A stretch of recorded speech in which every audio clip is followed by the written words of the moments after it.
Now at 5, we're live at the Maple Leaf Festival in the historic Carthage Square. Plus, a slurry spill in Newton County that closed down a roadway has been cleaned up. And 2 American hostages are released from Gaza. I'm Tina Kraus with why Hamas says it let them go. The 4 states' most watched news starts now. it's among the biggest annual celebrations in the 4 states. The Maple Leaf Festival is well underway in Carthage. It's been a week of fun activities, including live entertainment, competitions, vendors, and displays. The festival culminates tomorrow with a massive parade, a car show, tractor show, quilt show, petting zoo, walking tours, and carnival. The Chamber of Commerce estimates this festival brings close to 65,000 people to this historic community, and we are here live. This is KOAM News at 5. I'm Dow Quick. We're going to have more on the Maple Leaf Festival in just a bit, but first, some of the day's top stories. The Missouri Department of Natural Resources says a slurry spill in rural Newton County is cleaned up now. The slurry was being transported to a lagoon by Denali Water Solutions. They say around 2 p.m. yesterday it spilled on Quince Road near Fairview. The spill shut down the road temporarily. It reopened around 3 p.m. today, but some residents still have concerns. There is some concern. You're seeing out east where some of this has been applied, land application, where the federal government's come in and basically deemed it a toxic waste dump because of PFAs and things like that. And so what we're trying to do is navigate some of that information to work with the fertilizer board and the DNR. Officials with Denali say the spill was caused by an equipment failure on their delivery line.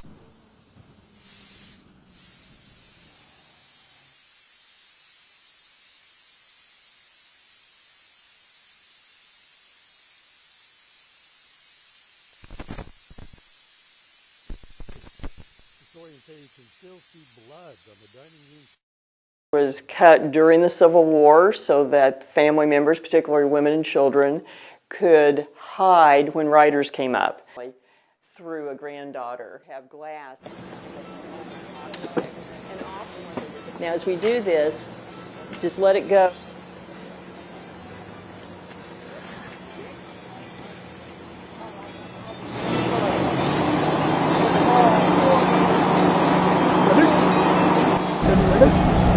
What? Oh, I guess. So we are ready for first weather. I wasn't getting any communication there, so that's okay. It's okay. Video. Yeah. The weather beautiful out here in Carthage. It really is. Temperatures have really warmed up for us today. Most of us have been sitting right around 80 degrees. In fact, let's look outside. You can see, well, obviously Carthage looks good. Joplin looks good. Pittsburgh looks good. Look at these temperatures: 79 in Carthage, 79 in Miami, 80 in Pittsburgh, to 87 in Neodesha, and we have pretty much clear skies. That's what we're going to see as we go through the evening hours for us tonight. What about high school football weather? Of course, temperatures, they're going to drop back. That sun's about ready to drop, so we'll slide back. Kickoff of most games about 68 degrees, dropping back to 60 by the time we get into the fourth quarter. Of course, here in a bit, we're going to be looking at what's the weather going to be like tomorrow for Maple Leaf, the parade, and all day long festivities, and also our next chances for rain. We need the rain. We do. We also need beautiful weather for we the do. Maple Leaf Festival. Yes, we do. And it looks like eventually we are going to get both. Absolutely. Doug, thanks. There's hopeful news out of Israel where Hamas has released 2 American hostages. Reporter Tina Kraus has the latest now from Tel Aviv. The Israeli Prime Minister's office confirms Hamas has released 2 U.S. hostages, a mother and daughter held for nearly 2 weeks, Judith Tai and Natalie Shoshana Ra'anan. Hamas says it let them go for humanitarian reasons.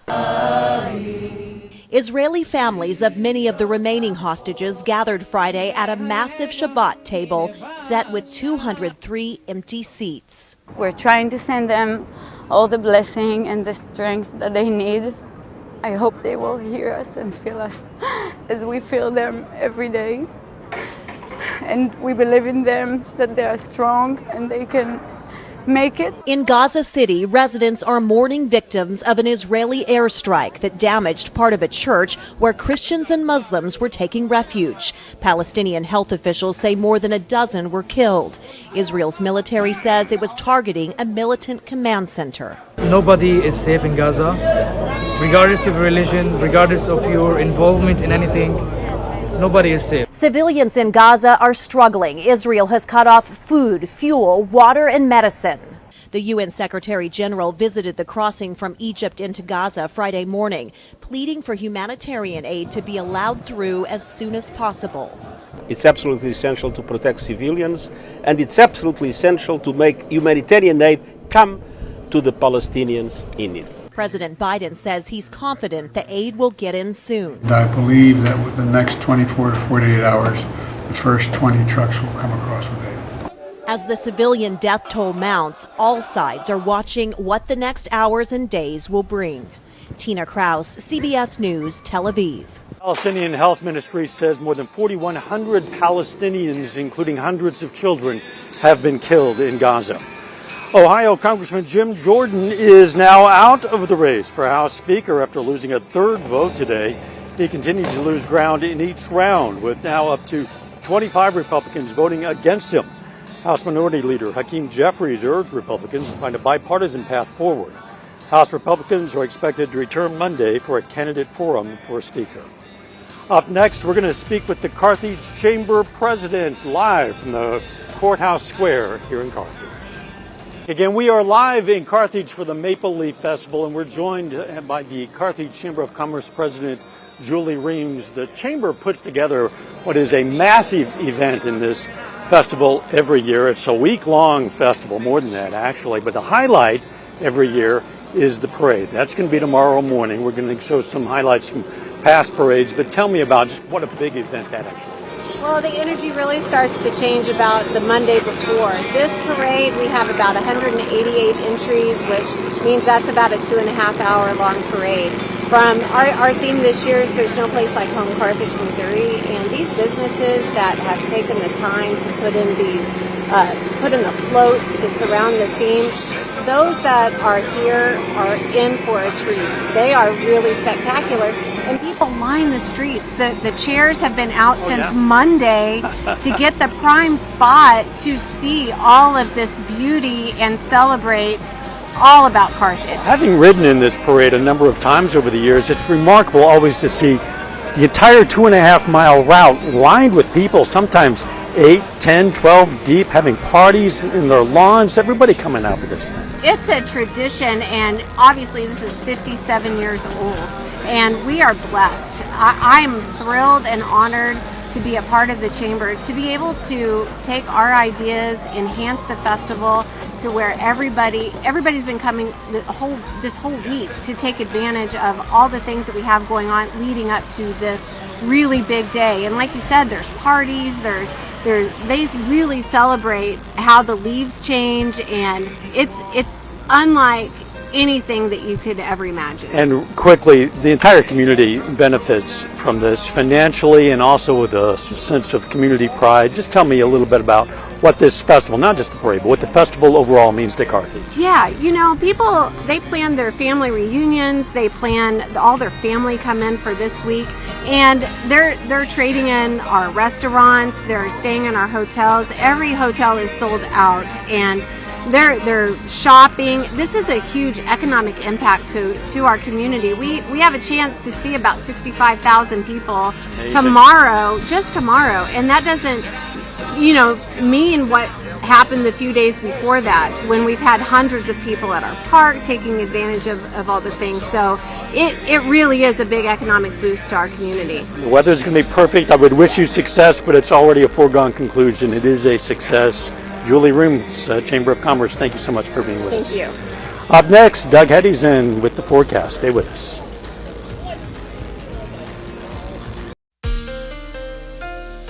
All right, of course, we're out here live downtown Carthage, continuing the Maple Leaf festivities. We got members only, which is playing tonight, and then, of course, the Carthage Parade tomorrow, and events going on all day long. We're seeing fantastic weather. Temperatures have been great. In fact, look back at the month so far. Look at this.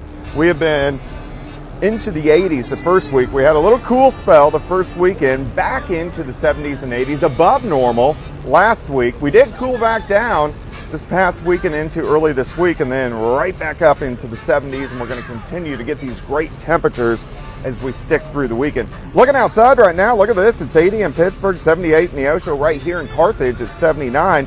Then you hit 87, and once you get out toward Neodesha, 88 in Independence. So temperatures are warm. 7th and range line sitting at 80. Visibility, of course, good.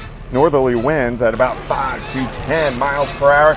On top of Maple Leaf, we have high school football tonight at kickoff.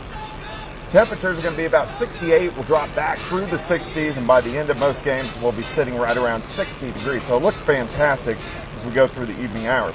All right, clear skies. Nothing is going on here. Really, the entire Central Plains, we're seeing pretty much clear skies across the region. As we go through the weekend, we may get a few clouds, but overall, we look pretty good. In fact, look out toward the west. You see nothing. That's our weather as we go through the next couple days. But we are going to start to see some changes by the time we head into early next week. So let's go through. This is our upper level pattern. I'm going to stop this at Tuesday afternoon. Look at that area of low pressure. Northern parts of Mexico. It spits a good chunk of energy at us. We get showers, we get thunderstorms late Tuesday, Wednesday, into Thursday. And then look at this right behind it on Friday.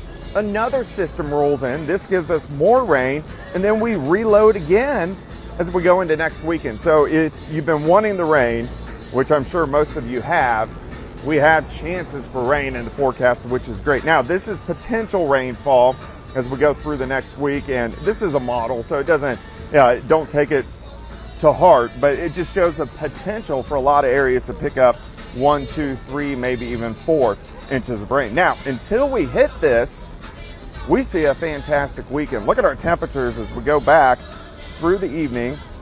We drop back into the mid-50s by the noon hour tomorrow, mid-70s. Once we get into Saturday afternoon, very similar to what we are seeing today, upper 70s to near 80 degrees. By the time we head into tomorrow evening, temperatures drop back and only right around 50 by the time we head into Sunday morning.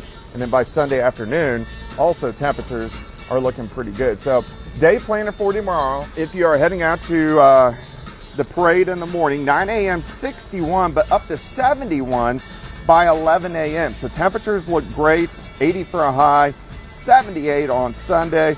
Let's look at our 10-day, 79 on Monday, and then here's all those rain chances that start to sneak in Tuesday, Wednesday, Thursday, and Friday of next week. But for Maple Leaf, at least we're getting fantastic temperatures, and the weather's going to be great all weekend. It is great. And you're not afraid of a bee, are you? No, the bee's been circling around me the whole time. Clearly they're not afraid of us. Thanks, Doug. Yep. Topping today's Health Watch, for people who live with ADHD, certain tasks can be difficult. Playing video games might be the last thing you think would make things better, but that is exactly how a new treatment works. Reporter Dominic Garcia has more. What if your doctor prescribed you a video game? Getting whether a wasp It was a bee. This one was actually designed to treat ADHD. This was built from the ground up to do something in the brain. Dr. Scott Collins is one of the people behind Endeavor OTC. It's a video game that targets parts of the brain involved in attention control. It's been in development for 10 years, went through clinical trials, and has been presented to the FDA. The FDA agreed. They reviewed all the clinical data and said, yeah, you can actually market this specifically to people with ADHD. When you say it worked, what does that mean? It improved attention and it improved function. In the game, you have to pay very close attention and steer a character through a world while avoiding distractions. It's the combination of those two things together that we know from a lot of other research stimulates the parts of your brain involved in attention. And just like other parts of your body with exercise, you can actually strengthen neural connections through using this treatment. There are now 2 versions, a prescription version for kids and an over-the-counter version for adults. I really saw the immediate effects. Brian Watkins is the executive director of the California Republican Party. He also has ADHD. It takes time, extra time throughout your day to plan certain tasks. When he heard about Endeavor OTC, he thought he'd give it a try. That it's not fun, but it's like fun going to the gym. You know you need to take care of yourself. It's a big goal for us is actually to get people to really think about this as a treatment that's delivered through a game. A prescription to play that could make a big difference. Dominic Garcia, CBS News. It's estimated about 6 million kids, more than 8 million adults have ADHD. Scientists say they've identified the part of the brain that evaluates risks like playing the lottery. The study monitored the brains of rats who were given a choice between a small reward or a lottery for a bigger reward. A specific part of the brain activated when the rats were given the riskier choice. Researchers say the study helps them understand how humans decide whether to take risks. Coming up, we're going to learn about how business changes for a restaurant after it goes viral. Topping today's Consumer Watch, Chick-fil-A has reportedly agreed to settle a class action lawsuit over inflated delivery prices during the pandemic. According to that lawsuit filed in Georgia, the food chain promised low delivery fees through its app or website, but then increased menu prices on delivery orders by as much as 30%. Chick-fil-A did not admit guilt, but has agreed to pay out $4.4 million in that settlement. Social media can make or break a business, including restaurants. Reporter Naomi Ruckham takes a look at what happens when a business goes viral. The Lexington Candy Shop has been serving food and floats on New York's Upper East Side for 98 years. The restaurant that predates television saw business boom last year when this TikTok video of a Coke float being made scored millions of views. So that was 3 o'clock in the afternoon. At 3:30, 4 o'clock, people started lining up. And sales of Coke floats went from 70 a week to 2,000. It's like a tidal wave. Next is the hot Cheeto burger. When this video from Me So Hungry hit TikTok in 2020, Fatima's Grill in Los Angeles became a social media sensation. Since then, the company has opened 7 more locations. Beef brisket hot dog. And last year, millions watched this food review of Aunt Bill's in Texas. This is one of the best hot dogs I've ever had in my life. Now business at Aunt Bill's has quadrupled. But becoming an instant trend can be both a blessing and a curse. Just ask Dominique Ansel, whose culinary invention took off 10 years ago. It was very overwhelming, I have to say. In 2013, Ansel introduced the cronut. Well before TikTok, his creation went viral through traditional media. Go for it. Like TV. The croissant donut hybrid that has people willing to wait for hours. Ansel says he had to quickly hire new people and decided to limit the amount of cronuts he made. Oh, you have to keep the quality. He now has stores in Hong Kong and Las Vegas. And a decade later, people still line up at his original Manhattan bakery, a viral sensation with staying power. Naomi Ruckham, CBS News, New York. Cutting the cord is going to save you less money. Netflix raised prices again. The streaming giant's least restrictive plan with 4K video jumped $3 on Wednesday. Now costs $23 a month.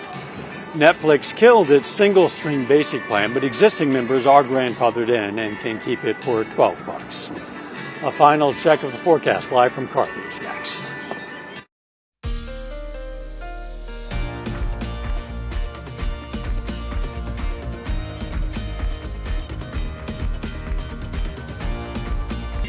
Up next on the CBS Evening News, Steve Hartman takes us on the road to meet a grandmother dishing out breakfast to neighborhood kids.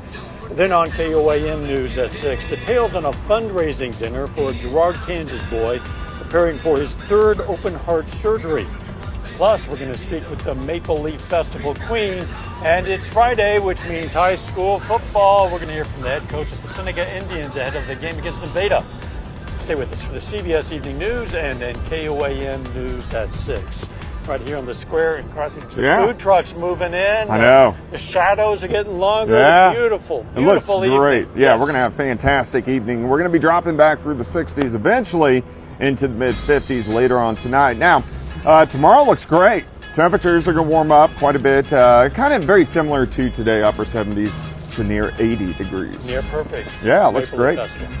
Thanks for joining us live from the Maple Leaf Festival in Carthage. The CBS Evening News is next. And of course, we're going to be right back here live in Carthage at 6. We'll see you then. Let's make it a great evening.